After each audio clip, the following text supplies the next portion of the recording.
Welcome to Creaky Knees Club. I'm Liz.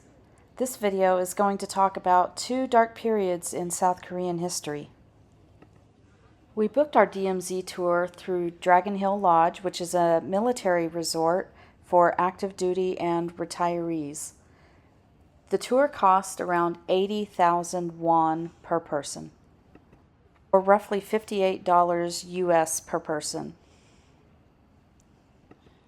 Our tour transportation picked us up just outside the gates. Bear in mind, if you do a tour to the DMZ, you need to bring your passport because the ROK does board the bus at a checkpoint to check passports. These tours move at a pretty quick pace. This is a great tour for history buffs. Be sure to pack a snack and some water, and bear in mind that there is a lot that you cannot film on this tour.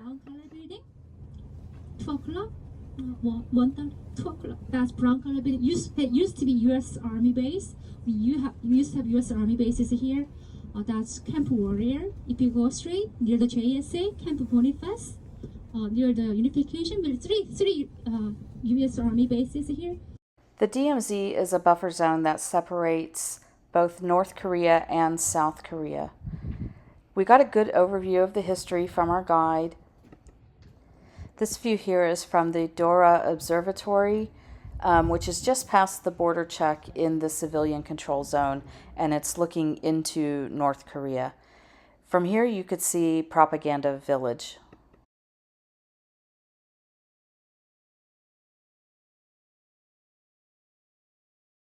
Our tour was done on a pretty slow day, so we were often the only tour bus at our stops. Many of the exhibits along the way expressed a hope for peace and for reunification. We did get to see Freedom Bridge, which was used to exchange prisoners between North Korea and South Korea. Also on display is the Peace Train, which was the last train to cross the border in 1950. We did stop at the infamous third tunnel. Heed your warnings from the guide about your health. This is an extremely steep walk. I use a walking stick when I walk long distances, and it took me a while to both walk down and come back up. So we do recommend booking a tour if you're at all interested in the history of South Korea. Now forgive me because I may butcher this name, but this was our visit to Sao Daemun Prison. This prison museum is open from 9:30 to 6 p.m., closed on Mondays. It takes approximately 90 minutes to view and cost around 3,000 won, or approximately $2.20 US.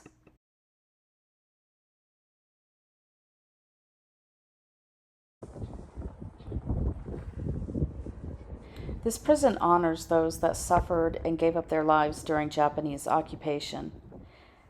The prison was used by the Japanese to hold independence and pro-democracy activists, and many of them gave their lives here for their country. Approximately 40,000 freedom fighters passed through these gates, and around 400 of them died here. They died from torture, execution, malnutrition, and disease.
After liberation on August 15, 1945, it continued to operate as a prison until 1987.